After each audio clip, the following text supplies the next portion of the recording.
your scenarios. Uh, the cleanest way, the only way we will know at the end of this weekend, both teams for the SWAC championship game, is if Prairie View A&M defeats Alabama A&M. If Prairie View wins that game, then your SWAC championship matchup is Alabama State and Prairie View. Alabama A&M controls its own destiny in the East. If the Bulldogs defeat Prairie View, they are in. Prairie View can actually get in with a loss, so it's not it depends on what UAPB and Grambling then do. And actually all these scenarios are laid out on SWAC.org. We have a story up with all the scenarios on it if you need to kind of refer to this in writing before the game notes come out later this week. Essentially, the Eastern Division is very simple. If Alabama A&M wins, the Bulldogs are in. If Alabama A&M loses, Alabama State is in. The West is a little more complicated. If Prairie View loses, then Grambling controls its own destiny. If Grambling loses and Prairie View loses and UAPB wins, UAPB is in. That's about the cleanest way to describe it. Again, all those with the reasoning behind with the tiebreak scenarios. Again, all those are spelled out on the website. So I would have you refer to that or give me a call or an email. I do apologize right now. Our email server is down at the SWAC office. It's been down since yesterday morning. So if you've been trying to email me any information and it bounced back to you, that is why. We're working to get that fixed this afternoon, hopefully. But our email server is down at the SWAC office. With that, I think that kind of describes everything that we can do as far as that. That will take us to our first coach. Is Anthony Jones on the call? Yes, I am. Good morning, Coach. Good morning. A tough loss for your Bulldogs on Saturday against Jackson State. If you could kind of break that down, but you get a little bit of a reprieve and control your own destiny as you head to Prairie View this week. Talk a little bit about that game, and then we'll open it up for questions. Well, I'm going to give Coach Collegies and his staff a lot of credit. They came in here, they changed a few things, what they were doing, and that kind of threw us for a loop, if you will. And then their kids played hard. They played hard. They're an excellent football team.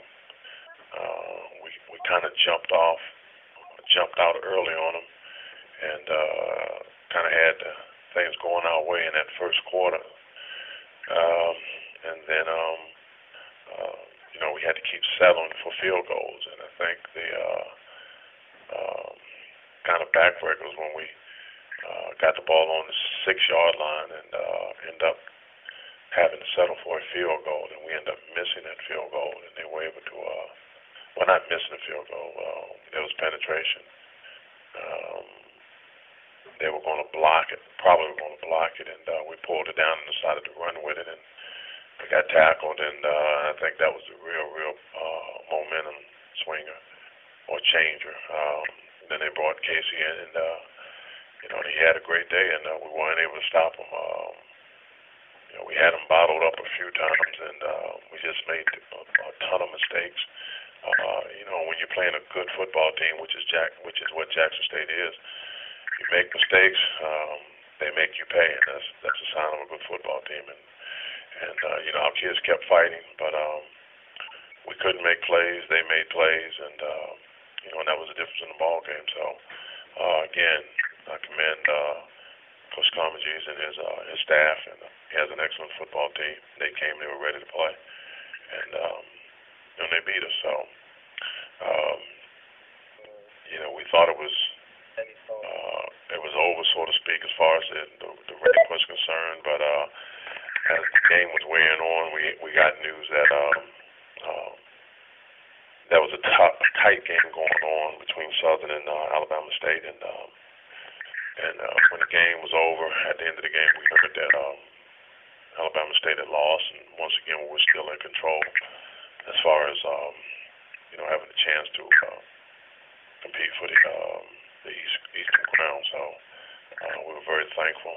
Lord took care of us on that, and now we go on the road to play Prairie View, a team that we haven't beaten in I think 6 tries, and we get to go to their place, and it's going to be a tough game because both teams have everything to play for, and we're aware of it. So we'll put our best effort together, get on the road, get there, and get ourselves ready, and hopefully play the best game we can play, and hopefully it'll be good enough. We'll see.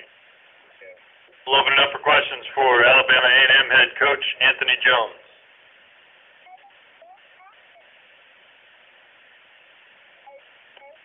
Coach Jones, this is Roscoe. How you doing? I'm fine. How are you, Roscoe? Good. Can I talk about Prairie View's defense and the problems that they pose there, particularly Adrian Hamilton, the defensive end, who's leading the FCS? Well, I haven't really had much of a chance to look at them. I do know Adrian Hamilton he's one heck of a football player. He has good size, great range. He's relentless, quick. He appears to be a smart football player too. So, I do know that about him. The rest of the defense, I really don't know because I haven't been trying to study them yet. We've been focusing in on who we had to play, and so now we got to turn our attention to them, and we will. And they're doing some good things on defense. They have some good personnel. They always seem to show up against us, so we got to get ourselves ready. And you mentioned a 6-game losing streak to them. Yeah, we have. You believe in the law of averages, that this thing is about to be your time, bound to be your time now? How do you approach that? No, there's nothing is about your time. You got to make it your time. They have a good football team. They're competing for the West. We're competing for the East. So both of us have good football teams. Both have stubbed our toe along the way. But both of us feel like this is our chance to compete for the a chance to represent our prospective sides. Their advantage is they're at home and they've beaten us over the years. So those some feathers in their cap, if you will. But the law of averages has nothing to do with it. I just think the best team that shows up that day ready to play is the one that's going to win. And so, we're hoping that be us. Okay, Coach, thanks. Mm-hmm. Coach Jones, good morning. This is Charles Evans from WPRL. Hey, Charles, how are you? Fine. I know it's a long trip down to Texas. How do you guys try to break up the monotony a little bit? Do you go halfway Thursday and then pick it up Friday, or you fly down? How do you deal with that? We're going to fly down. Our administration made a promise last year that we were going to take that trip by bus again, and they made it possible for us to fly down there. So we're going to fly down Friday morning, get ourselves ready to play, and we'll go from there. I'm sure a game like this is not difficult to coach them up, knowing that everything is at stake. You win, you go, you lose, then you know what happens. So I'm sure preparing is one thing, but with everything at stake, I'm sure the realization is there. It has to be there. We have to get ourselves ready to play. And again, we're going to face a good football team. And they're peaking at the right time, and it's going to be a tough road trip, and again, it's some places we haven't had success at. So we have some demons, if you will, to exercise amongst ourselves, and in order to get ourselves mentally prepared to play this football game. So we have some things that we have to overcome, and we're going to work to try to do that. What is the biggest things that you have to overcome for this week? Trying to find a way to score more points than they do. I know that sounds simple, but simply put, that's the way it is. You have to challenge them mentally, physically, emotionally. it'll be all that. I know Prairie View is going to have it packed on there. People will be there.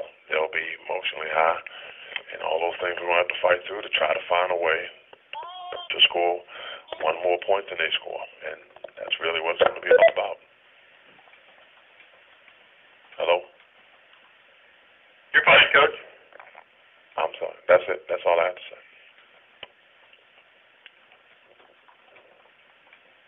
Hello? You're all right, Coach. Okay. Are there any other questions out there for Alabama A&M Coach Jones? Yeah, Coach Jones, this is Roscoe again. You mentioned the fact that you guys are flying down. How does that factor in? How does that help you? I mean, talk about that as opposed to the long trip. Well, I mean, it helps in a number of ways. One, it gives you more time to try to prepare. I mean, there's only so much you can do on the bus. So it gives you more time to prepare, gives you more time to rest, and it saves your legs. I mean, you're taking a 16-hour drive by bus. You turn that into a 2-hour flight. So, I mean, to be sitting on a bus and bus stop and all that stuff for 15, 16 hours, that's almost a day. And by the time you get there, by the time you recover, trying to get into bed and try to find some rest, that's a day of travel. You turn basically a day of travel into a 2-hour deal. Not an ordeal, but a 2-hour flying experience for everyone. And, I'm not even going to say it cuts it in half. It cuts it way more than that. So, it helps in preparation, mental, physical fatigue. It just helps in a lot of ways. Okay, Coach, thanks. Roscoe, it also helps with the kids academically. They instead of us leaving on Thursday, they get to go to class on Thursday.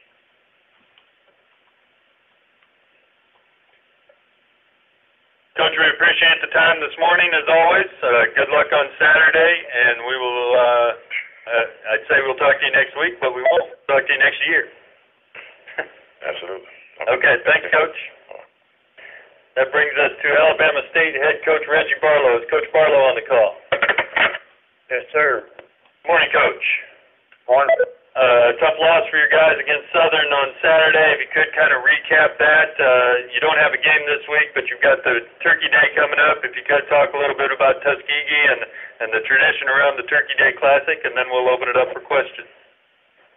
Yeah, this weekend we hosted Southern here in Montgomery, and it was a game with that we wanted to win and thought if we took care of our business that we would have an opportunity to represent the East in the SWAC championship, given the Jackson State and Alabama A&M game. But we didn't get it done. We got off to a good start and drove the ball down on those guys and scored right off the bat, and then we kicked off to them and then got a turnover and didn't come away with anything.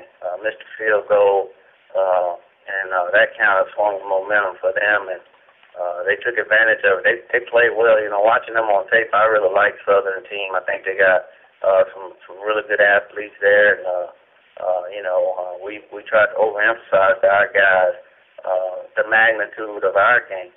If we just took care of our business and get a victory, that we would have a chance. But that didn't happen. Kudos to Southern. They played well, and our guys fought back. We were down at halftime, and we fought back and made it a game in the second half, and actually went up with about 2 minutes or so left in the game, and kicked off to them, and they ran it up to about the 45. But the thing about it, we practiced 2-minute offense and defense on Thursdays, and real similar situation. Ball on the, negative 45. 2 minutes left. One time. That was almost identical to what we had practiced on Thursday. And our guys made the plays, of course, in practice, but we didn't make them, Saturday. So kudos to them. Now we got Turkey Day Classic coming up not this weekend, but the following weekend, like you mentioned. And that's always a big game for our alumni. It's our homecoming, which is a different homecoming than most colleges because it's on Thanksgiving and it's a lot of our students are actually gone, but it's a homecoming for our alumni and friends, and it's a good time. And Tuskegee, I don't know what the record is right now, but they've had our number here for most of the last 10 years, so it'll be one of those games where records don't matter. It don't matter how good we are, whatever, and they'll play up. Their coach always gets them ready to play, so we'll be looking forward to it. We'll open it up for questions for Alabama State head coach Reggie Barlow.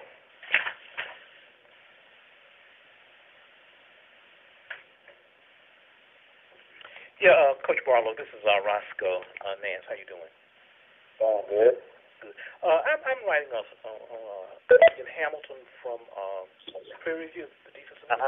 What are your impressions of him and the type of player that he is? Best pass rushing guy, defensively in the is a grown man. He can play. He can flat out play. He's built the part. He plays fast. He plays with anger. He's getting an opportunity to play on the next level. And the scouts that have been through our program, the CR guys, that was one of the guys. I'm always trying to hype our guys up in the conference and get them opportunities. And he's definitely one of those guys. He can flat out play. Thanks.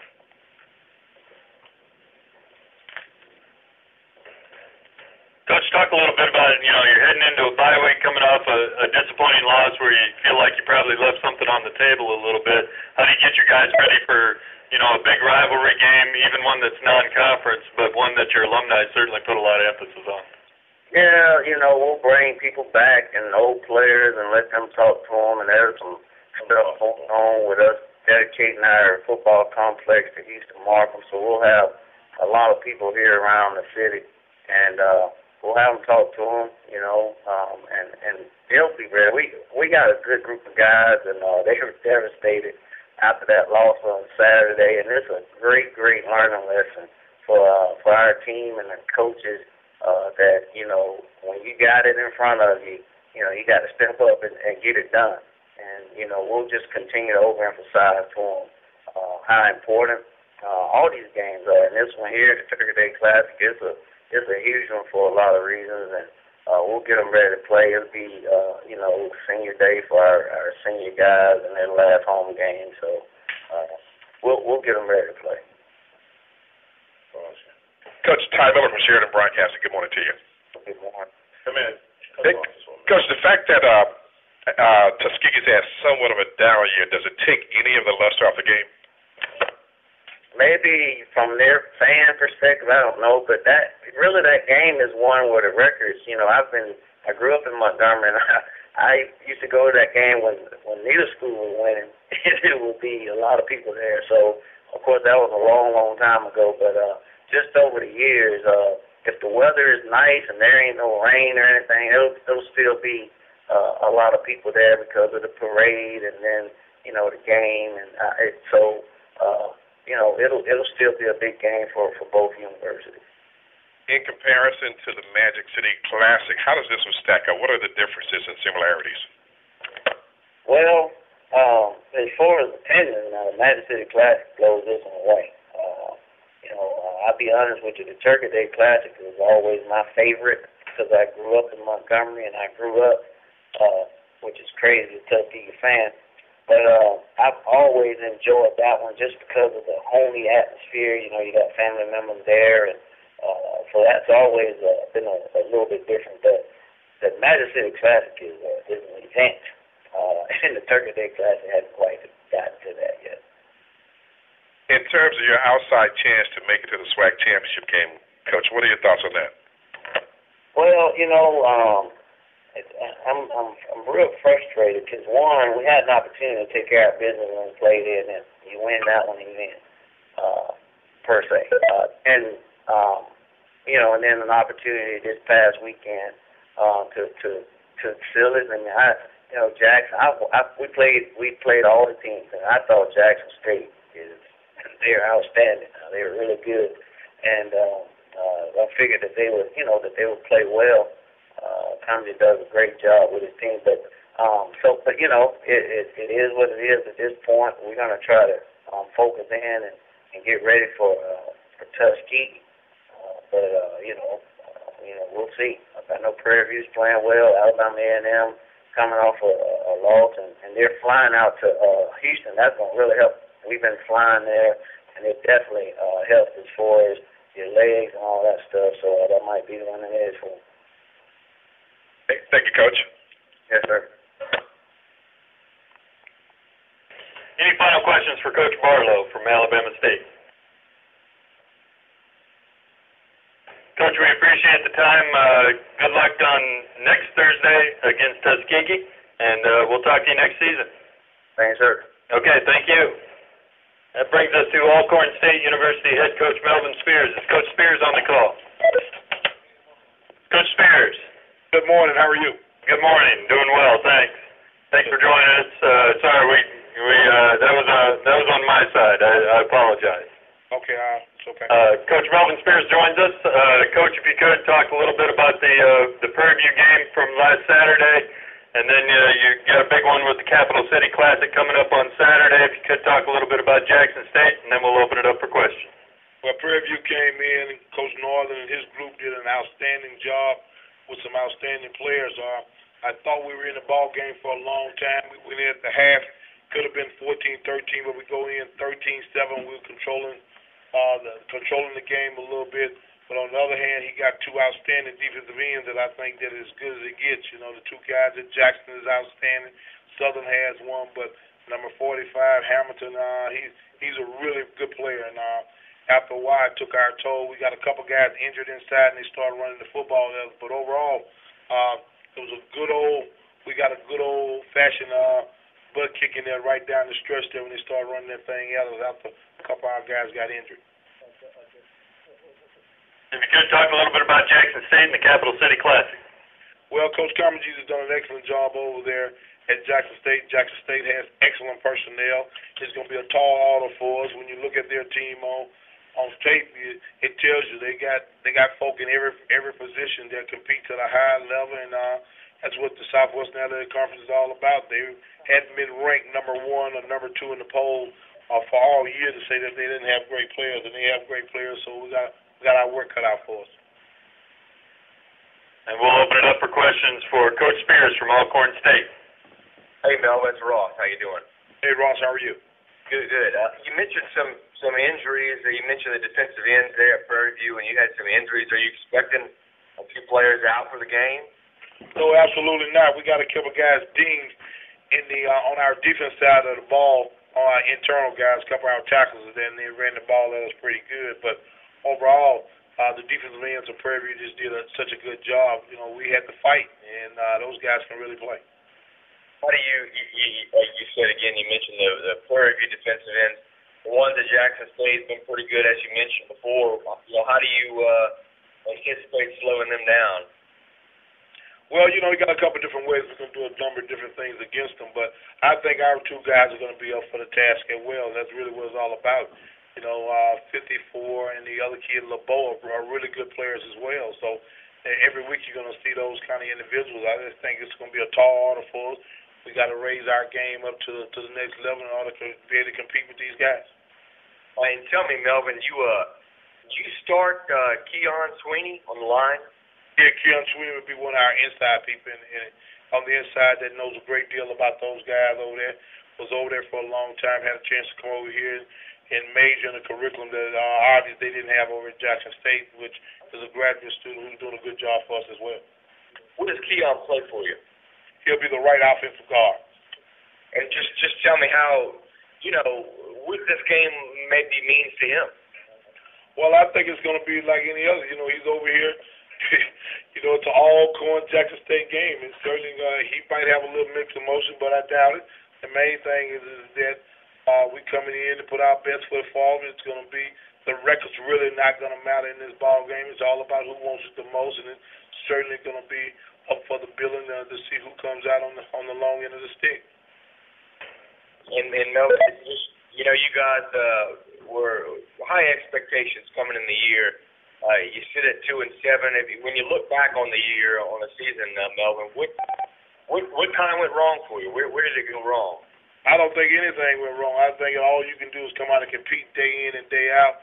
You know, we've been in every ball game. The only ball games that we weren't in early on was the Southern University game. But even the Prairie View game, we played down to the third quarter before we had a couple of mishaps, and they went up and did the things that they need to do. Football games are won by football players making football plays. So it really boils down to just a few playmakers here and there. But overall, our kids have matriculated toward where we think they're going to be. Our foundation is already set, and we look forward to what's to come here in our program. So didn't anything happen. It's just football games are won by football players making football plays.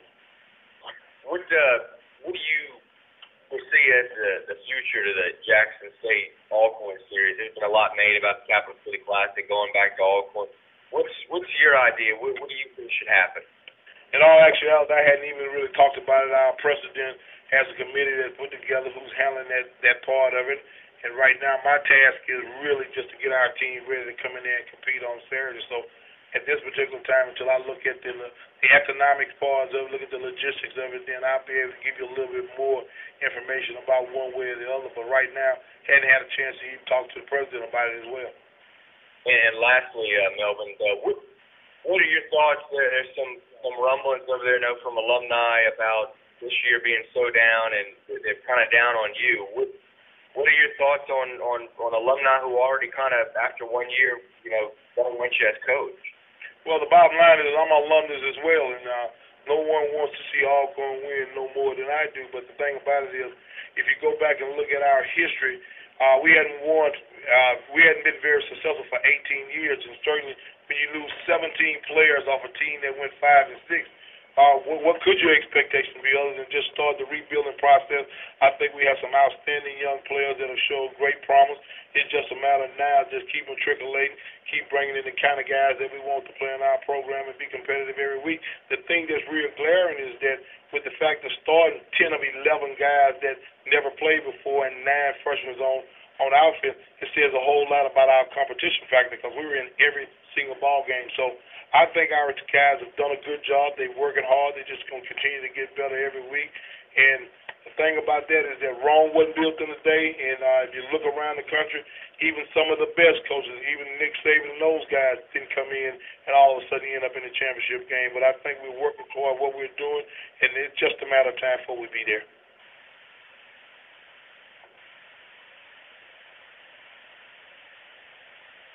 Coach, talk a little bit about the capital city. I mean, we hear a lot about Magic City and Bayou and State Fair, and but certainly outside of the state of Mississippi, sometimes we don't hear a lot about the capital city. What does that game actually mean to you? I think it's a huge ball game that represents the educational process of two outstanding institutions. But on the other hand, I've had the luxury to be in the Bayou Classic. I've had the luxury to play in the game over Alabama State and Alabama A&M, which was really huge, and a number of other games, classic games that are outstanding in the Port City Classic. I think it fits right up there. It's a reunion. It's a spectacle, and certainly it's two rivalry schools that are coming in to go at it for 60 straight minutes, and when it does settle, it is what it is.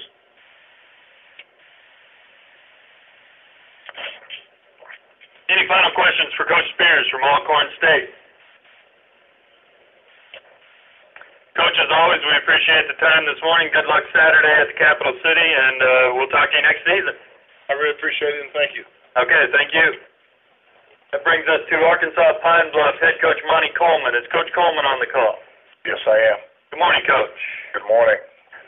You guys fought through a big win at Valley over the weekend, keeps you alive in the Western race. You've got Texas Southern coming into town. If you could, just kind of summarize what happened Saturday, a look ahead to the Tigers, and then we'll open it up for questions. Well, I had a must-win game down in Valley. It was a hard-fought game. I thought they came out ready to play. You've heard me say it before. I think they're the best 1-9, 1-10 team around in the country right now. They've actually got a very good football team, so we felt very lucky and blessed to get out of there with a victory. The defense flew around. but we made the plays. This was the first game this year that we didn't, from our defensive perspective, give up a bunch of big plays or busted coverages. Our guys came out ready to play also. They understand where we stand as far as in this race. They knew that it was a must game for us to win. And we mustered up enough points on offense with 15, and the defense played well to hold them to 3 points for us to win the football game. This week, we've got Texas Southern coming in. There'll be a lot of emotions. We've got a lot of guys that's going to be leaving this football team. It's senior night for us, of course, our last home game for the season. And what we're doing today is preparing for Texas Southern. We are still in the race, and we're going to do everything that we have to do to make sure that we stay in the race unless someone knocks us out. We'll open up for questions for UAPB head coach Monty Coleman. Coach Coleman, I see Morrell.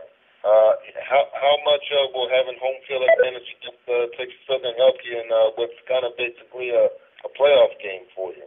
Well, you're absolutely right. I see it is going to be a playoff game, and I'm glad to be here at Golden Lion Stadium. I'm hoping that all of our fans come out, all the alumni here will come and support us.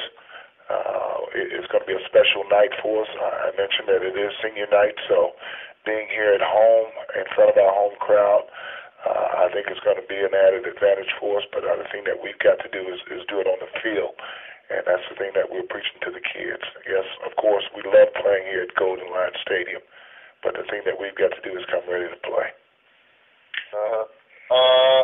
You did beat Mississippi Valley 15-3, but it still seems like maybe you guys left a few more points on the board. Just kind of going back to the offensive, maybe inconsistencies. How much have they bothered you at this point? Knowing that offensive inconsistencies, 2 games ago, 3 games ago would have strengthened your position in the Western Division. Well, I've spoken to the offensive coaching staff, Coach Dooley, who's the coordinator, and they understand the importance of us putting points on the board.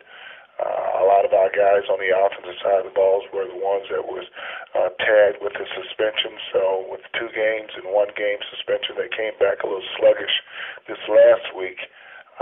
But the thing that I told them, regardless of that, we've got to be able to put points on the board. We've got to play at a little higher intensity, and that's what we're going to try to do. I see it. By no means do I point the finger at any particular facet of our team. Even though we've broken down from offense, defense, and special teams, it's still one team. We win as a team and we lose as a team, but they all understand that we all got to play at a high level, and that's what they want, and of course that's what I want. Sure. Are you relieved that basically the suspension's over and you can have a full team ready for this game? Yeah. For 1 game. I've got 1 game to have my entire team back. We had 6 guys that missed this last week. But to answer your question, yes, I am very elated to have the entire team back for this one, which is probably, like you alluded to, is a playoff game for us.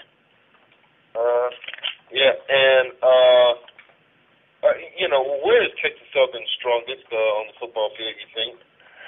Well, if you read all the stats, they've got the number 1 defense, pass defense, rush defense. They're number 1 overall in the SWAC right now. So right now they're very good on defense. They're very good also throwing the football. They've had several games over 300-yard passing. So they're a very good football team. But I think their strong suit is going to be on their defense.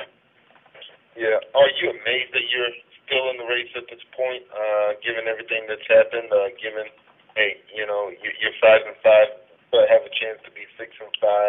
And how do you deal with the fact that 2 other teams kind of have a hand in your fate? Well, it is what it is. I mean, we lost the Alabama A&M game, which was a very, very big game for us. If we win that one, maybe we wouldn't be sitting how we are right now. And there's other games that we lost that I thought we could have possibly played better or even won. So it is what it is. I'm not surprised that we're in the race. We've been in it pretty much the entire season. It's going to go down to the wire. I thought early on the West at 5-4 would be the ticket to get you in, and that's what it's going to probably boil down to is a 5-4 record in the SWAC. Yeah, Monty, this is Roscoe Nance. Adrian Hamilton, kind of talk about him from Prairie View. I know he had a pretty good game against you guys, a few stacks against you. What kind of problems does he pose for opponents? That's number 7. Number 45. Number 45. For Prairie View. For Prairie View? Roscoe, I really don't know offhand. I know when we played against Prairie View, they were very explosive. They've got a very well-coached football team also. But to speak, pertaining to that young man specifically, I can't do that. Okay. Hey, Coach, Ty Miller from Sheridan Broadcasting. Good morning to you. Good morning, Ty. Coach, it's Cowboy Week down in D.C., so are there any anecdotes you can draw in comparison to what you're facing this weekend? Not really. I think we're a better team than the Redskins right now. The Redskins aren't playing very well. And I think the Cowboys, they are on a roll. I don't know who's first place in the East over there with them in the East anymore. But the thing is, that's a big rival, Dallas Cowboys and the Washington Redskins. Texas Southern, I can't say that it's a big rival other than it's a SWAC school. And all the implications that this game holds for us would put it in that rival mode, or best, like IC said, this is a playoff game for us.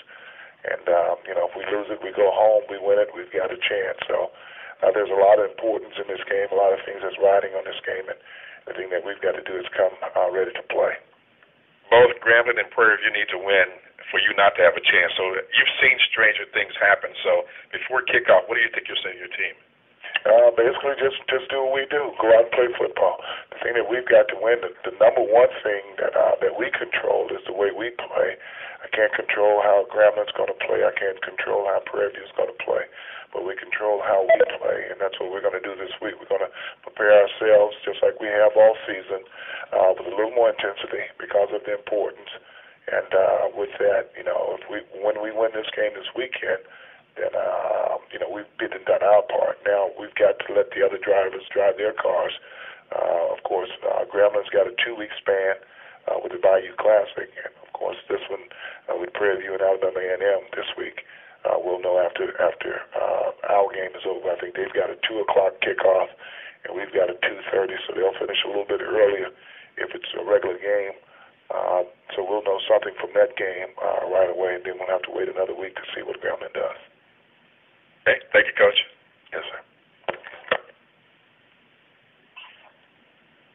Coach, you've said all year that a winning record is still emblematic for your team. You've got a chance to get to 6-5, regardless of how the SWAC championship game plays out. How much does that factor into your plans this week as well? That's a very important for us. The last 2 years we were 5-5 the year before, and last year we were 5-6. So we're right on the cusp of having that winning record, and to get it this year would be very, very big for us. We've got a lot of seniors that's going to be graduating, and we'd like to send them out with a bang, or at least with a winning season. Any final questions for Coach Coleman from UAPB?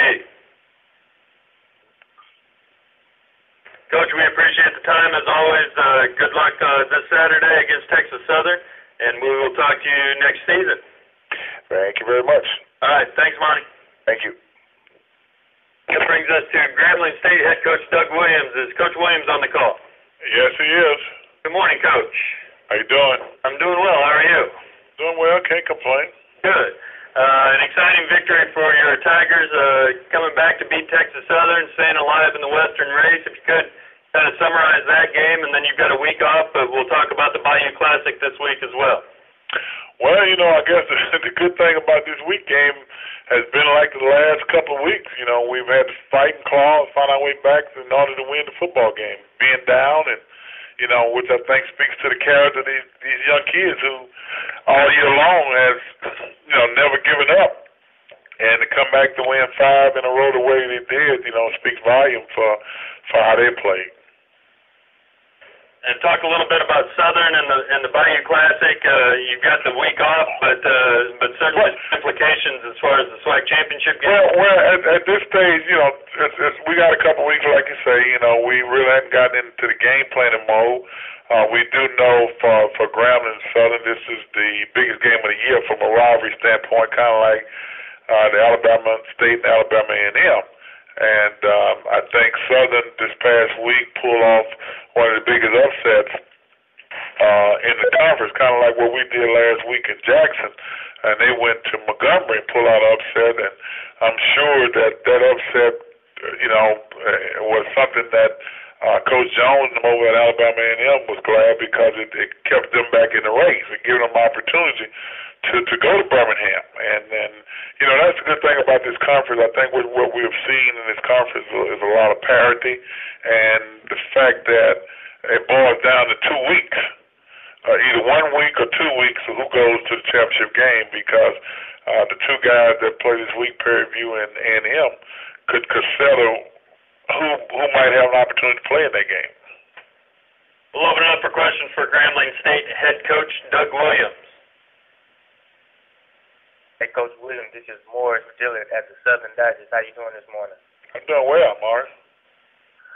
Could you talk a little bit more about the Bayou Classic, you being a former player at Grambling and now head coach? Well, the Bayou Classic for me, who was fortunate enough to play in the first one that was played at Tulane Stadium, and from what it meant from that day up until this day, I think speaks volume to the two institutions in historical black college in Louisiana. And the good part about that, we get a chance to broadcast that game all over the country. A lot of time when I travel, a lot of folks used to always say they don't know the name of the game, but they just know that game with them two bands that drown Thanksgiving. And that in itself speaks volume, and I think it's important that we keep the Bayou Classic going, and hopefully from a competitive standpoint, it always means something. I think that is interesting. Can you talk about how your team has been able to bounce back after starting, I guess, midway through the season, 4 losses, and being able to just turn the season around? You know what? I wish I could tell you the remedy, but it's the same remedy that had us at 1-4. Just hard practices. We just didn't make the plays that we would hope to make early on, and we're making those plays over the last 5 weeks, and the guys are believing in what they're doing. I think that's the difference. It's no secret, it's no remedy. We didn't change anything we did from a practice standpoint. We didn't change anything we was doing from a schematic standpoint. We just kept out there and working hard, and the guys finally got it. And also, you being a former player in the NFL and Southern's head coach, also a former player in the NFL, just how much is that playing to affect this game? It doesn't, because if you look around this league, Monty Coleman played in the NFL. A.J. Jones played in the NFL. I played in the NFL. And that's fortunate that we all had an opportunity to do that. But at the end of the day, we're not playing. And we got to find a way to motivate the guys that are playing. And, I don't talk about what I did because it ain't important, because I can't do it today. And the most important thing is what they can do. You also being able to watch your Grambling team from the sidelines last season. What did you expect about this team? Did you know you would be the head coach the following year? No, I didn't know I would be the head coach to March. If you remember, Coach Broadway left the day of signing day. I was on my way to work for the Washington Redskins. So, no, I did not know on the sideline. I just had to be there with my son. Doing like most alumni and everybody else do, come to the Bayou Classic. Thanks, Coach. All right. Coach, speaking of DJ, he probably had one of his certainly stats-wise, his best game maybe of the season and most efficient performance. Talk a little bit about his progress and where you are with back carousel going in. Well, the way I look at this whole scenario, number one, we've been fortunate to do what we've done over the last 5 weeks with 2 young quarterbacks. Frank Rivers has given us some valuable time, and DJ has come in and released. allowed us to be able to win football games. When you can do that with two freshmen, I think you got to take your hat off to them. And this week, we still had two freshmen to go in. Just so happened the game, the way the flow of the game was going, wasn't no sense in changing no quarterbacks. And you're right. When I sat down and I look at it, whether or not it's DJ or Frank, I had to look at it from a quarterback standpoint. And, one bad pass out of all of them, I would say, is going to be the interception that he threw down the middle. He had about 2 or 3 throwaways, and he made a couple great plays, especially the third and the fourth down play. Those were 2 huge plays, and for a freshman to stay in the pocket and get that done, whether his name Frank Rivers, DJ Williams, we all got to take our hat on. He didn't panic. He just stood there, and he got the ball to the people that was open. Hey, Coach, Ty Miller from Sheridan Broadcasting. Hey, Ty. Hey, Coach, can you tell us more about Mario Lewis and what's man, this kid here, man, and probably has been one of the most explosive players in black college for sure, and any college, to be honest with you. Here's a guy every week, that's going to get the football. And there's only one game that we played that Mario really wasn't the guy, and that was the Pine Bluff game. But we had another guy step up, and we liked that. But for Mario to do what he's done it all season, especially this past week, 9 catches for 211 yards and 2 TDs, man, I think in itself speaks volume to what his season has been for a guy that was a walk-on, didn't play high school football, and now he's catching fire around the league. Everybody want to know who is this guy. Who would you say he is similar to on any level in terms of how you know what? Now? And this might sound like I'm crazy, and I've been called crazy before. But in '95 and '96, I was a scout for the Jacksonville Jaguars, and I was in Montgomery, Alabama at the Blue and Gray game. That was a guy Roy's 3 rows of sweet potato came down there by the name of Terrell Owens, who was the 6th man on this Chattanooga basketball team. And Mario is the closest thing to Terrell from what he's done here and what he's capable of doing. Because to me, all his football is in front of him. You're talking about a guy with great size. We're not talking about a guy that's 5'8". We're talking about a guy that's 6'1", about 200 pounds. And no, he's not random off speed. But he's competitive. Coach Rob said, I ain't never seen nobody catch him. And this guy know how to play football. Yards after the catch.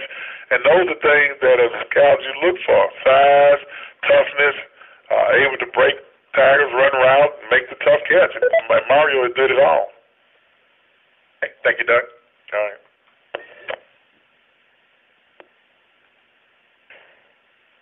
Doug, your season, Texas Southern has a chance to score, and Cliff Exama makes a big play for your defense. Talk a little bit about, probably his biggest game of the year as well, but just the leadership he's shown. Well, Cliff, from day one I got here, Cliff has been unquestionably the leader of this football team, not just defense, football team. And that being senior day in Grambling and him being a senior is probably one of the biggest plays that he's made in his whole career. But I can say this, the last 2 weeks, even in Jackson, we allowed a lot of yards passing. 400, I always say it's 400 between the 10s. And basically that's what it happened this past week.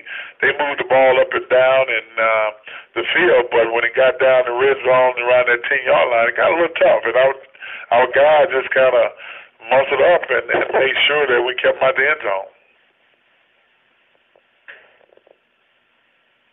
How frustrating is it a little bit to have to sit and watch, your fate being played out a week when you don't even have a game? If Fairview obviously wins, they're in, but if they lose, then you've got a chance. You know what, we understand that, but we also got to be humble enough to know that we had opportunities early in the season that we didn't take advantage of. And I think where we sit now, we feel pretty good about what we've done over the last 5 weeks, knowing that if we had been doing the same thing earlier, we wouldn't be here. So, we can't be frustrated by sitting here. We got to be happy where we are. From 1-4, you almost assured, 1-4 with 6 games left, you're almost assured of losing the season. And I think what we've done over the last 5 weeks is put ourselves in a position to know that at least we're gonna have a winning season and an opportunity, hopefully, to play to go to the championship if that happens. But if not, I think we got to feel pretty good about what these guys have done. Any final questions for Coach Williams? Coach, as always, we appreciate the time this morning. Good luck in the Bayou Classic, and we will talk to you next season. Thank you. Thank you. All right. That brings us to Jackson State head coach Rick Comagee. Is Coach Comagee on the call? Yes, I am. Good morning, Coach. Good morning. How are you? I'm doing well, thanks. A big win for your Tigers in Huntsville over the weekend, and you've got the Capital City Classic coming up this weekend. Talk a little bit about that, and then we'll open it up for questions. Okay. Well, as always, Alabama A&M is going to produce a team that's always hard-nosed, hard grind-out football team, and we just had to try to step up and play the same style of football, and we were lucky to get up in there, and the guys were prepared to play, and we made little mistakes and came out with the win. But anytime you play a team up there that coach puts together, AJ, you're gonna have to step up your game, and I'm glad to see that the kids stepped up. And as far as the game coming up this week, there's going to be another one of those type of games. I'm sure they're going to be prepared to play. It's a game that was somewhat new to me when I first got here, but I now understand, how the people in Jackson and Alcorn take this game. It's kind of an alumni type game where a lot of pride, a lot of bragging rights. You live, people, your next door neighbor, is an Alcorn, just the things that go on in the markets and the different things, and it makes it fun, but yet still competitive. And I'm excited about it, looking forward to it, and I'm sure Coach he already knows all about it. Coach Spears, I'm sure he's been in him and been involved with this, and so so it's going to be a good game, exciting week, a lot of fanfare and things of that nature, and getting your teams ready to play, with this game. We'll open it up for questions for Jackson State head coach Rick Comagee.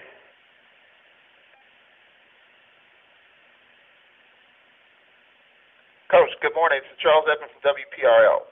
Hey, Charles, how are you? I'm doing pretty good. Coach, just talk about the season that you've had. Of course, we all know going in what was happening, and the fact that your team had a couple of hiccups, but the fact is that you were able to bounce back and win some big games, especially down the stretch. Talk about the pleasant surprises and maybe, slight disappointments for this season.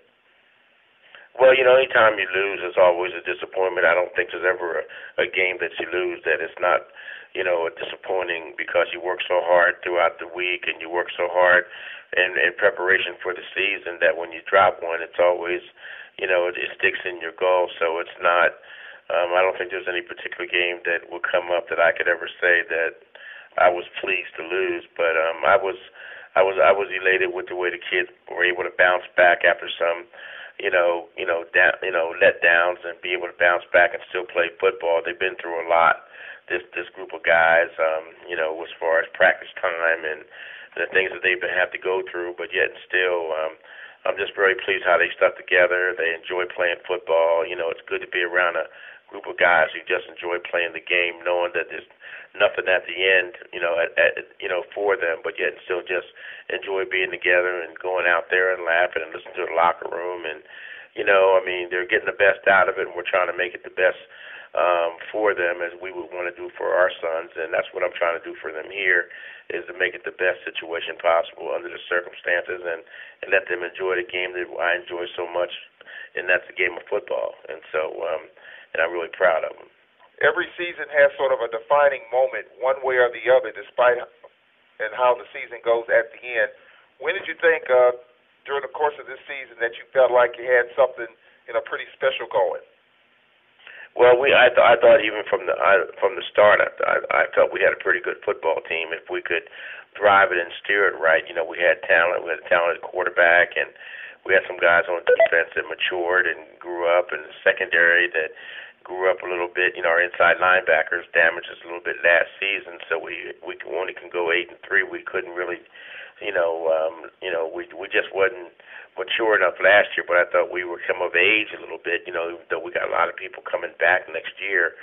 We've come of age this year. I thought if we coach well and put the time in to make the sacrifices, that we can get them to play and work for us. We stubbed our toe a couple games, but yet still overall the kids played hard and they gave everything they got. They never quit, and so I was proud of them. Coach, what do you see in this Alcorn team? A team that has got a pretty good running game and the defense has been stout at times. Well, I think you answered that question. The defense, group of guys that get after you, gutty group of guys, and running the football. They're doing a good job with that. Got some good talent on the team, and young talent, but yet still not playing like young talent. Playing good solid college football, and so we just have to go out and prepare and see how we can make a game plan to see how we can shut them down a little bit and at least slow them down if we can, and then try to see if we can put some points on the board. Well, Coach, this is the final game. Obviously, people will be talking about Casey Terry Holt and the gaudy numbers that he has put up. When you look at his career, compare him to some of the other quarterbacks that you have coached throughout your career. Well, there's no question he's one of the best quarterbacks that I've had. I've had some good ones from Tuskegee to even Jimmy Oliver when I got here, a great quarterback, and he's definitely one of the top quarterbacks that I've had, thus far. And if I can get another one like him, I'd sure take him because he's just got that natural instinct of a quarterback. He can get out and get into situations and win football games many times on his own if something broke up, and so. We're going to miss him, definitely going to miss him, but hopefully we'll, God bless us with, God coming down the road just looking for a place and play some good football. With all the energy surrounding this game, obviously it's one of the bigger games, in the state. Jacksonians and Alcornites talk about this game unlike any other on both schedules. Just talk about the mental aspect and trying to stay focused and obviously the Braves try to get on the winning track to finish the season, and for your team to try to finish it out strong. Mm-hmm. Well, I think, as I said, the kids love to play, and they love, playing together, and they've come together, they play real well as a group. And, I think they know it's their last time. We're sending our seniors out, and, we want to send them out with a big bang as well. And so I know they'll come together and play hard and try to, go out 9-2. All right, Coach, appreciate it. Thank you. Hey, Rick, Ty Miller from Sheridan Broadcasting. Good morning. Hey, Ty, how you doing this morning? I'm doing pretty good. 9-2, if you can go out 9-2, would this be one of your better coaching jobs at any institution you've been at? I think at this level of football, I think so, yes. I think 9-2 is, when you got to play the teams that we play, and I think we've worked, extremely hard to get where we are. Not saying that at Tuskegee, the year we went undefeated, that was a monumental too, because sometimes that's a tough stretch to do, but we were able to do that there. But the kids worked extremely hard here to get at this level of football, and they really worked as conditions that we were under. To pull that off, I think it was a fantastic job on the coach's part and the effort of the kids' time. Going forward, how much does this Alcorn State game still mean in terms of bragging rights and also in terms of trying to land the recruits you want for your team next season and beyond? It means a lot, in Mississippi, a lot of schools got a lot of picks, in this state, and we want to be one of the top schools to get, our share of the good picks, and so it's recruiting, with Mississippi Valley coming on and doing a great job of recruiting, and, Coach Spears being an excellent recruiter, in his own right, and so, you want to make sure that you can stay up among the top and try to get some of the top kids, in the state of Mississippi. Okay. Thank you, Coach. Thank you. Any final questions for Coach? Comagee from Jackson State. Coach, as always, we appreciate the time this morning. Good luck at the Capital City, and we'll actually talk to you next season. Thank you very much. Thank you. That brings us to Mississippi Valley State head coach Carl Morgan. Is Coach Morgan on the call? Yes, I am. Good morning, Coach. Good morning. If you could talk a little bit about the Texas Southern game, kind of recap that. And I'm sorry, not Texas Southern, UAPB. Kind of recap that game, and you've completed your regular season, and then we'll talk a little bit about maybe what your preps are for next year, and then we'll open it up for questions. Yes, we played Pine Bluff this past Saturday, and going in felt pretty good about our chances of getting our second victory of the year. It was a close ball game. It kind of reminded me of the Texas Southern game in the sense that both offenses kind of struggled somewhat the first half. They got two turnovers right before halftime that led to them scoring twice, 15 points, and that was, we came out in the second half and had some good field position, but couldn't capitalize. I think we got two more turnovers after that. We wound up with 4 turnovers. We forced 2. But that's kind of been our deal this year as far as we've hurt ourselves way too much with turnovers. Last year we only turned the ball over 14 times total. And, the first game we had 7 against Alabama State. And so we had 4 yesterday. So in order to win, you got to, first of all, not beat yourself. And that's one of the things we've done too many times this year. So the score wound up 15-3. We did get a field goal on one of our drives in the second half. But not enough at all. And right now we're in the process now of turning all our efforts to recruiting and developing the players we got coming back on campus. We got several coaches out on the road today trying to find some players that can help us. And the thing we got to do here, we got to evaluate everything that we did this past season. We got to do a thorough self-evaluation from top to bottom, and be honest with ourselves and find ways to get better. Overall, I thought we did get better this year. We improved somewhat, but still, the bottom line is wins and losses. We'll open it up for questions for Coach Morgan from Mississippi Valley State.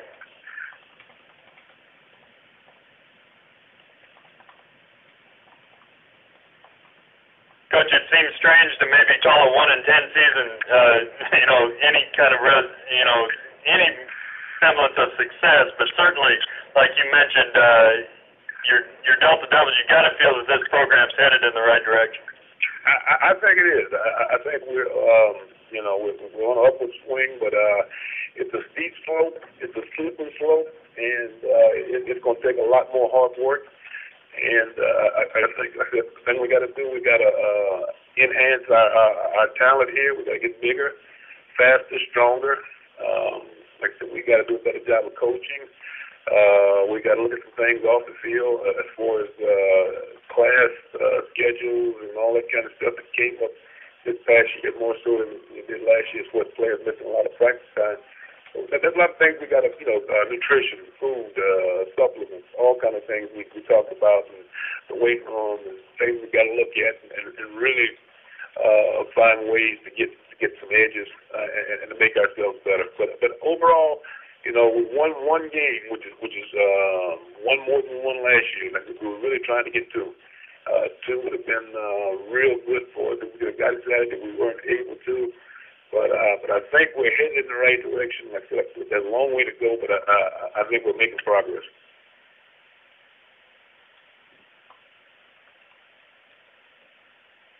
When you look back, obviously this being your first head coaching job, these first 2 seasons, those kids will probably have a special place in your heart no matter how your career ends up. Yeah, like the thing about the guys, and I told the seniors the other night, Friday night, I said that you guys have persevered and fought, and I think when you walk out of here and something bad happens to you, and something bad will happen to you as you leave from here, it's just a part of life, that you'll have the ability to look back and say, you know what, I experienced some tough times in Mississippi Valley with football and everything else, and I was able to fight through. And so that's the positive thing with this place. Those guys, especially this year, really fought the whole way. And we're losing, I think it's 14 seniors. We got a junior class that I think has 26 or 28 players returning. So I think those guys were instrumental in laying a foundation that hopefully some good things will come out of.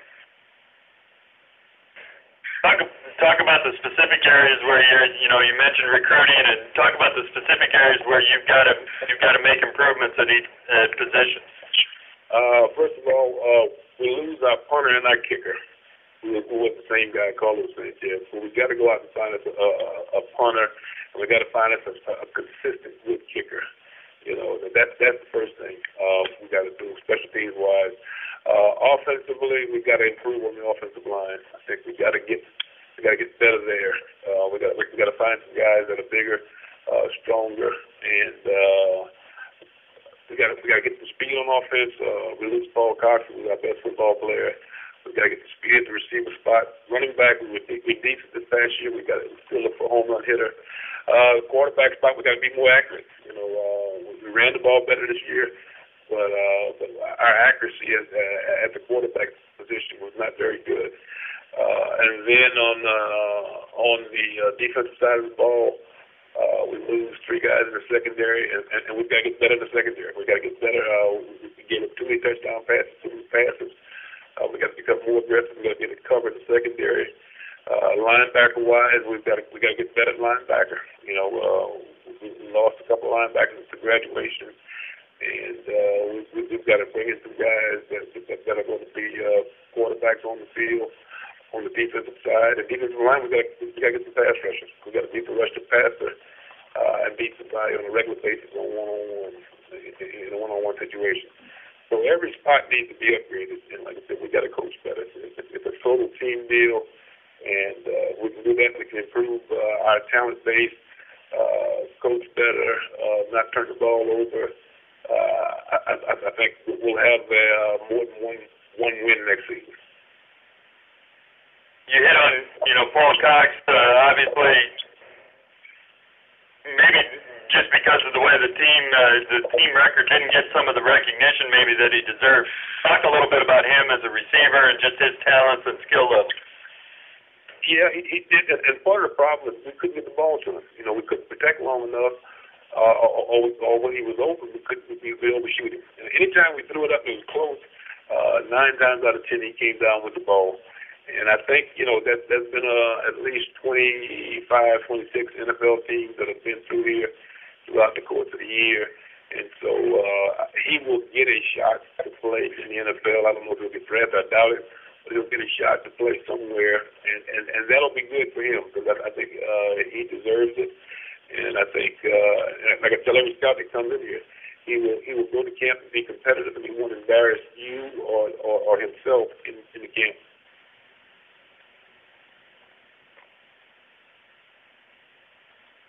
Finally, does the recruiting trail get a little bit easier? You've got your facility now. You've got, you don't have the dark cloud hanging over you with the losing streak, those kind of things. Are you able to, kind of talk to kids with a little more positive message? Yeah, but it's still tough. I tell everybody this is true. If you're a kid in the state of Mississippi, you have a chance to go to a SWAC school. You're going to, out of the schools in Mississippi, you're going to pick Jackson first. You're going to pick Alcorn second, and if you can't go to those two, you'll take Mississippi Valley third. And that's something the only way we're going to change that is on Saturdays. We've got to change that perception on Saturdays. Facilities help, and we don't have the greatest facilities. Facilities don't win games, but they win players. And we got to find a way to be creative to get guys here that want to be here. And once you get here, there's a certain amount of love. You fall in love with Mississippi Valley, with all its faults and failings and limitations. But, we got to get guys here, get them on campus, and show them that we got opportunity and show them that we got good people around here. And if you come here and we get enough good players, we can win. And then all the other stuff will change in the process. final questions for head coach Morgan from Mississippi Valley? That brings us to Prairie View A&M head coach Heisman Northern. Is Coach Northern on the call? Yes, I am. Good morning, Coach. Good morning. Big win for your Panthers over the weekend. Remained in control of your own destiny in the Western race. If you could just kind of summarize that win at Alcorn, and then talk about Alabama A&M coming to town. A winner gets in game at your place this Saturday, and then we'll open it up for questions. Well, I think the most important thing for us was, number one, just getting a win for winning's sake. And we had dropped a big loss to Jackson and a close loss to Texas State. And just getting back on the win column was a big plus for our team, going on the road again for our sixth consecutive game. And now having a chance to play, to see if we can go to Birmingham. And I think that'll be a bus ride we'll gladly take. But, we look forward to the challenge this upcoming weekend. We know we're going to be playing against a good ball club. We're a prepared ball club, and we just have to make sure that we don't get caught up in all the hoopla of having a chance to go to Birmingham. Homecoming week is this week, senior day, all those types of things. We just have to focus on the task at hand, and that's, winning for, the sake of winning. We'll open it up for questions for Coach Northern from Prairie View A&M. Coach Northern, Reggie Benson with the Huntsville Times. Good morning. Yes, sir. Look, give me an idea. Tell me what's going on with your quarterback situation right now, please. Right now, Jerry is healthy. That's the only thing that's going on. When he's healthy, I think we're a much better football club, even though Jonathan and DeAndre have both had some success playing. Like I said, I don't have a problem playing either of those three guys. Two of them played Saturday. But like I said, I think when Jerry is healthy, he just has that it factor that rubs off on the rest of the guys. And like I said, when he's healthy, we're a much better ball club.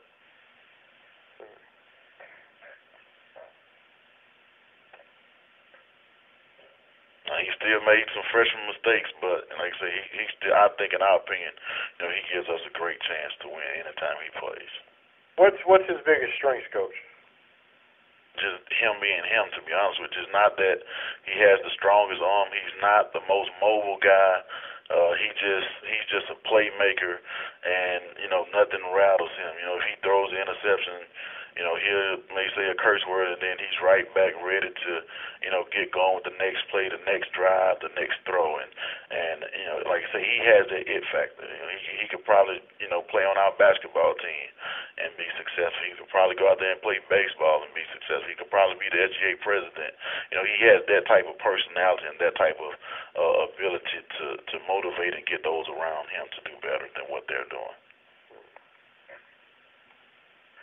Your defensive end, Hamilton, has really had a tremendous year.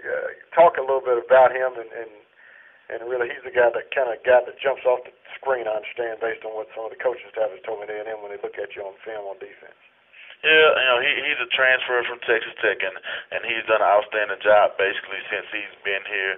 A lot of times you get transfers, in particular the ones that come from the BCS schools, when they come to a place like ours where you don't have the greatest of facilities and all the other luxuries that they may have had, wherever they come from. You usually get some attitude issues, just some discipline issues. And he hadn't showed those characteristics at all. But like you say, he plays with an outstanding motor. He understands football very well. You're not going to be able to block him, the whole game the same way. He's going to come with a variety of moves.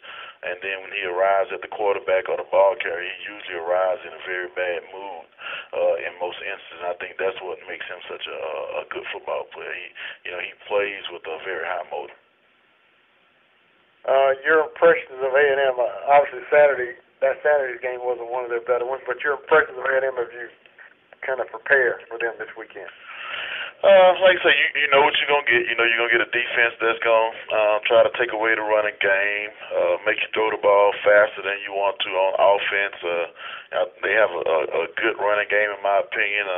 They're throwing the ball better than most people give them credit for, and Mason can, scramble and keep some plays alive with his legs. So we have to do an outstanding job being very fundamentally sound in all phases of the game. And like I tell my guys, you have to be mentally prepared and mentally strong enough to do the same good thing over and over and over again, and you can't afford to take plays off when you're dealing with a championship type of situation where one play can be the difference in, us loading up the bus again or us packing up our clothes for the rest of the year. Could you imagine back in September when you got to this week that you'd be in this position? Yeah, I did, to be honest with you. After that season opening game? Now, after the season opening game, I thought I might not have a job, but like I said, I just told my guys, and they'll tell you, I am very direct with my team. I say, look, man, what we're gonna do, we're gonna get back to work. That I understand work. I have a degree in math, but by the same token, I understand what hard work is all about, and we'll just get back and we'll do the small things right. And our guys have done that a lot of times in some games. We come up short, but at the end of the day, everything we tell them is we're gonna get back to working, and good things have a way of working out. Like I tell my guys the other day, when it's all said and done, just say for instance we win the championship, nobody will remember what our record was.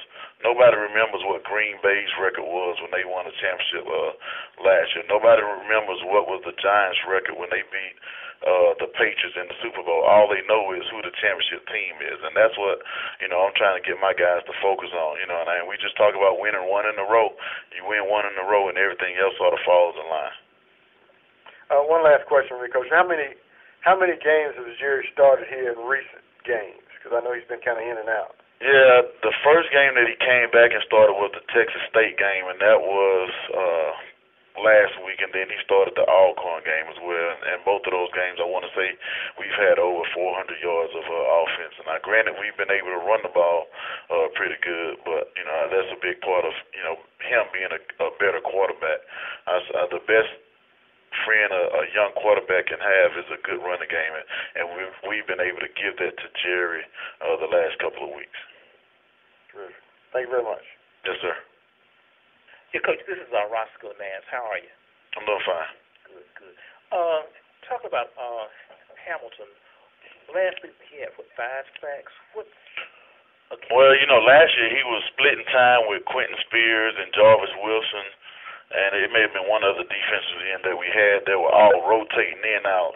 Quentin is gone playing in the NFL, and he assumed that role. And the crazy thing about it, Adrian is actually playing to the quarterback's face, to most quarterbacks' face. So a lot of times you don't see that a pass rusher that's rushing off the quarterback's front side getting a lot of sacks. And like I say, he's doing an outstanding job of getting to the football and making plays despite being front side to most quarterbacks. Well, how is he able to do that? Like I say, I like to say I coach him all the time, but my younger brother is on the staff, and Miles Brandon, they do a good job of film study, showing him the moves and when to use those moves. And a lot of times we sort of free him up on his side of the defensive line. He can make some calls to where he has a two-way go, and a defensive tackle can read off of him. We'll line him up at linebacker, at one of the safety spots, and make people figure out exactly where he's coming from. And he's smart enough to he can make calls for everybody on the defensive line and match himself up against who we may perceive may be the worst pass block on the opposing team. So you just kind of move him around, kind of a hybrid. Yes, and like I say, that was something that, like I say, during the NFL internships, we looked at some teams and some ways that people move pass rushers around and let them make some calls, and he knows where he fits in based on where everybody else goes. Who would you say he's similar to?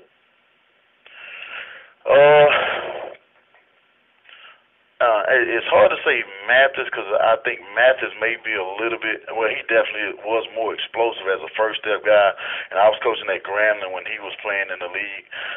Adrian may be a little bit more a smaller version of Freeney when it comes to the move and all that. I think he fits more.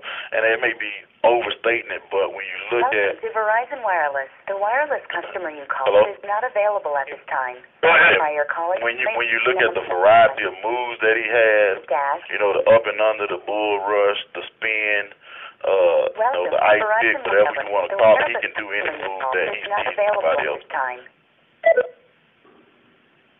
Okay, Coach, thanks. Yes, sir.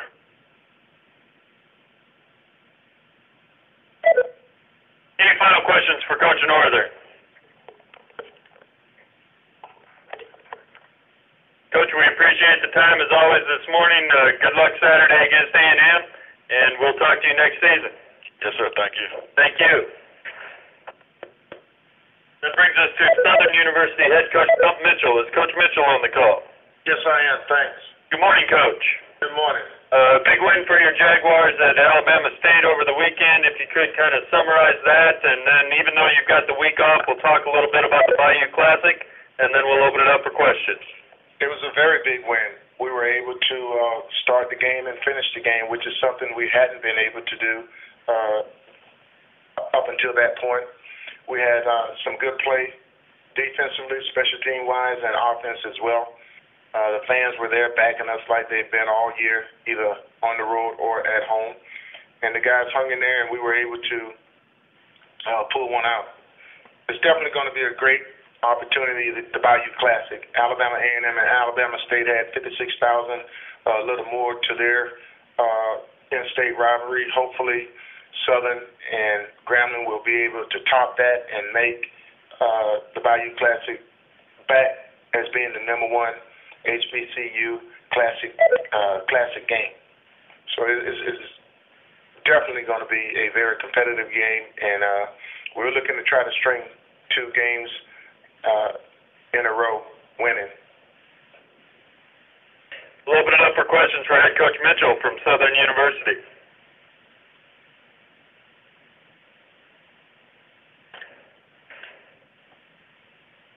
Coach, you talked a little bit about the Bayou and not kind of being an outsider coming in at first. What is this game now? Do you understand kind of the importance and what it takes to maybe win one? Absolutely. I mean, I understood the importance last year, but we had some things that went wrong for us. We dropped a touchdown pass on our first drive. We were not able to hold a lead when we got one. There were a lot of things, but this is a different team, different coaching staff, more fans, hopefully. Players know what it means. We have some senior players. This will be their last one. Some guys that's hoping to have an opportunity to play at the next level, and I think they will. This will be their last performance in a Jaguar uniform. So it's everything. It gives us an opportunity to be 5-6, to win 3 more games than we did last year, and look at the games that we've lost this year. They were heartbreakers. Recruiting is going to be a big part of what we do. We're trying to get a kicker, of course, and some defensive tackles to help our young guys out that we played as true freshmen this year on defense. We feel good about the team that we have coming back because we have a lot of youth coming back with experience. Talk a little bit about that last game-winning drive. Really, you talked about winning a game at the beginning and winning it at the end. Something that is this kind of a turning point? Is that a signature victory for your guys to be able to drive down on a team that has had a lot of success this year? I would hope so. We've been in the situation before. We were in it last year against Jackson State, and we were not able to make it happen. We were in it this year against Jackson State. We had the opportunity to go down. We had the ball last, and we were not able to put a drive together. We've had some opportunities where we were in the lead, and they had to go down and score on us defensively, and we were not able to stop them. But it all happened in this particular game. Defensively, we were able to get some turnovers, and even though they went down and they scored to take the lead, offensively we came back out and we felt good about things. We both had turnovers, but the guys were just not going to be denied. So we've been there before, and now we're hoping to expand on that victory with the Bayou Classic against Grambling.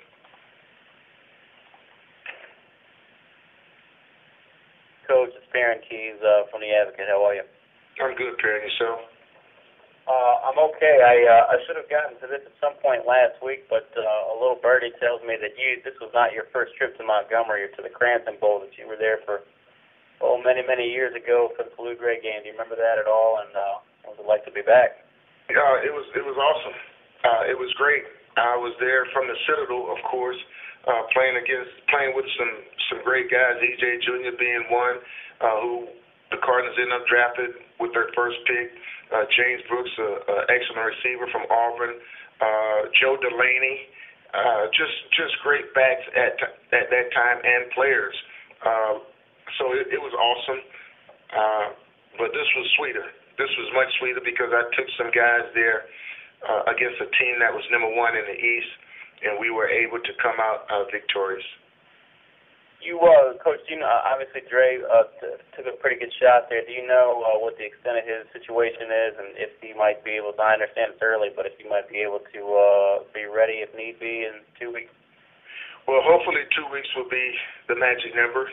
Virgil Williams was not able to come back. He got hurt in the Texas Southern game, and he was not able to play this week. He was still having headaches. So hopefully it will clear up even sooner for Dre. He's still having little minor headaches as we speak, but hopefully this week off and next week he'll be able to come back and play for us. Talon, I apologize for not noticing whether he was able to make it back, but it looked like he suffered a pretty rough one. Do you know the extent of his situation? He was not able to come back and finish that game. He's walking a little gingerly today. Hopefully, again, we have this week off. It's good for us, and hopefully he'll be able to come back and play in the Classic.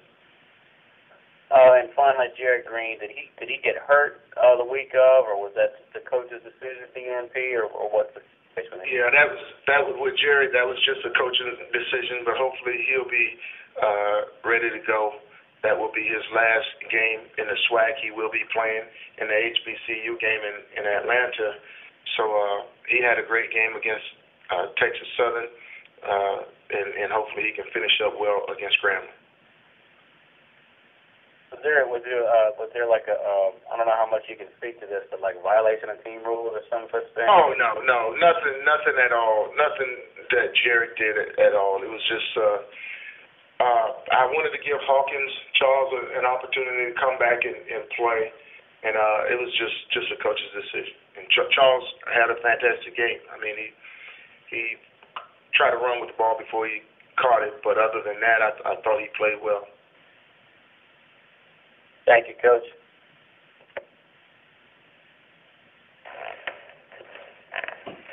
Coach, with the win against Grambling, you can close out with a winning record and even still the possibility to share a division title. Do you talk to your kids about that, and how much does that mean to you? Well, that's awesome. I mean, we can only be 5 and 6 overall, but we can be 5 and 4 in the SWAC, which will be a great thing. And to have an opportunity to get any piece of a championship after what we've done would be awesome, because we're our own worst enemies. But I tell you what, Saturday, those guys played like the Jaguar Nation expect them to play. There were no quit. It hasn't been any quit in them all year. But this way, that game, they just found a way to win. They were not going to be denied. And guys made some plays, and they made some mistakes, but it didn't get them down. LaQuinn Evans dropped a big pass, but we came right back to him, and he made some things happen in the offensive line. When we had to have it, they made it happen. And Brian McCain did a great job of going over the top to score a final game-winning touchdown.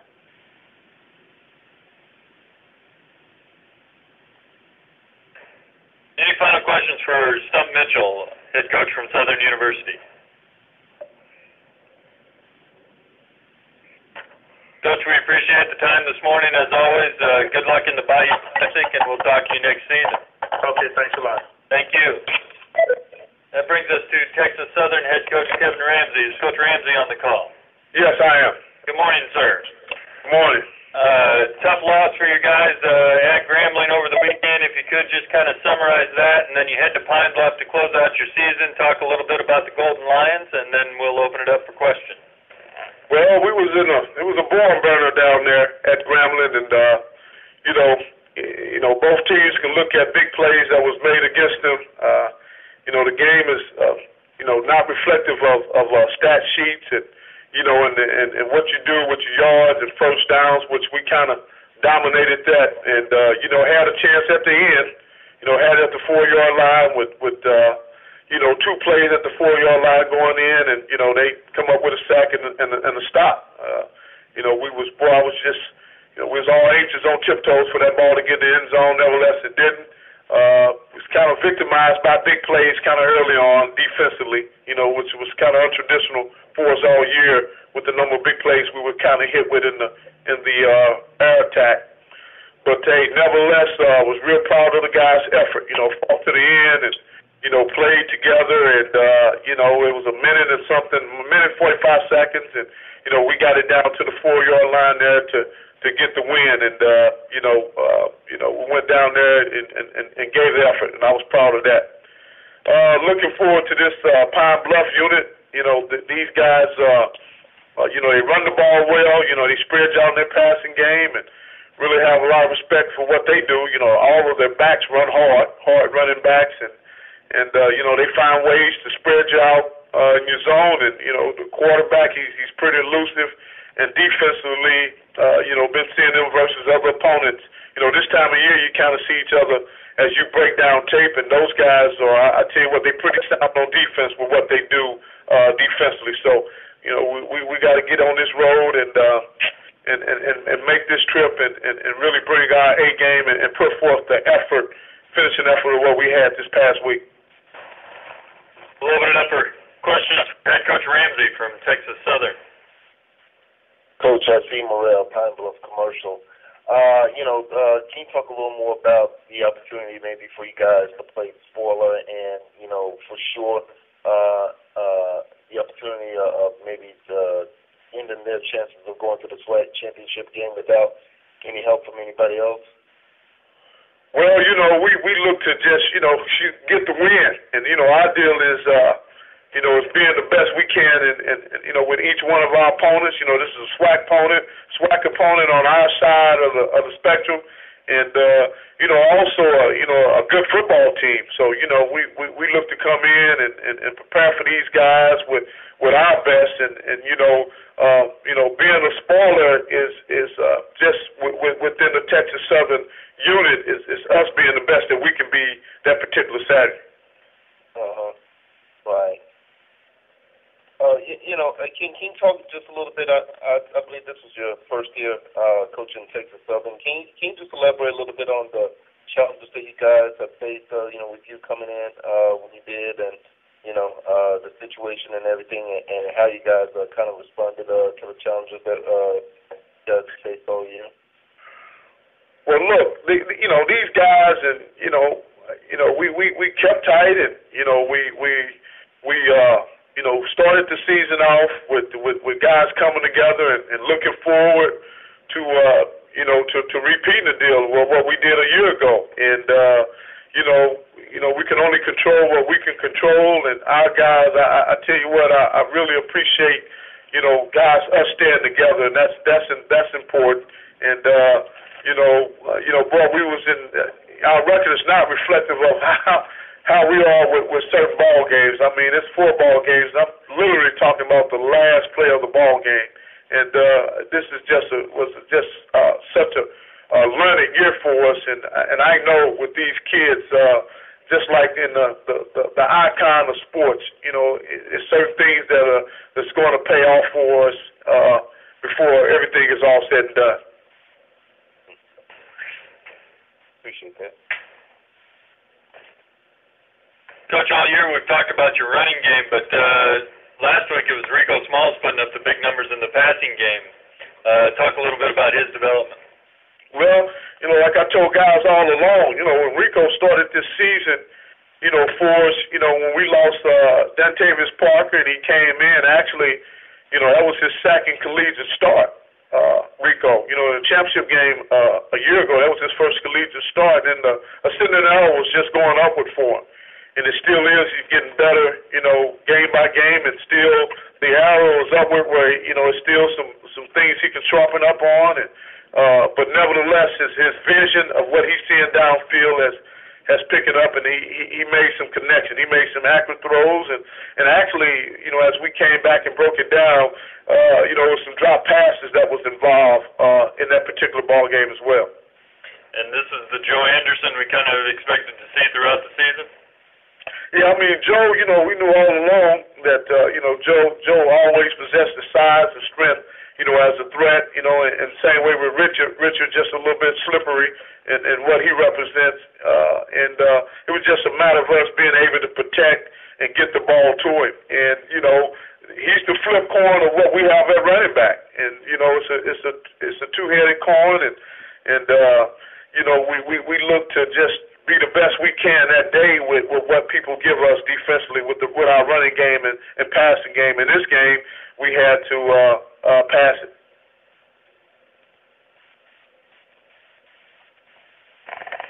Certainly this year, or this week, the last game for your seniors, how do you prepare them to, obviously coming off a championship season like last year, and probably a little bit disappointed this year, but again, you've still got things to play for.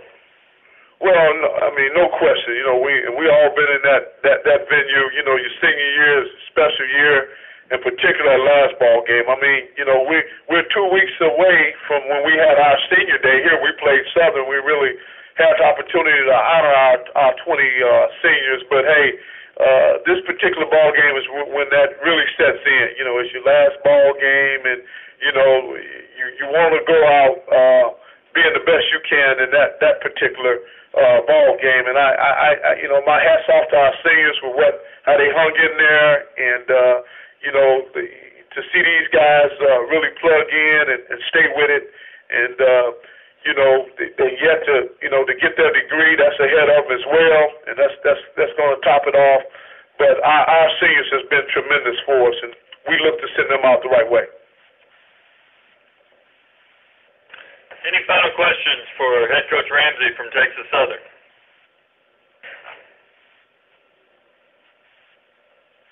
Coach, as always, we appreciate the time this morning. Good luck at Pine Bluff on Saturday, and we'll actually talk to you next season. All right, thanks again. Okay, thank you. All right. That completes the final SWAC telephone call for the season, football teleconference. We appreciate everybody joining us. And like I said,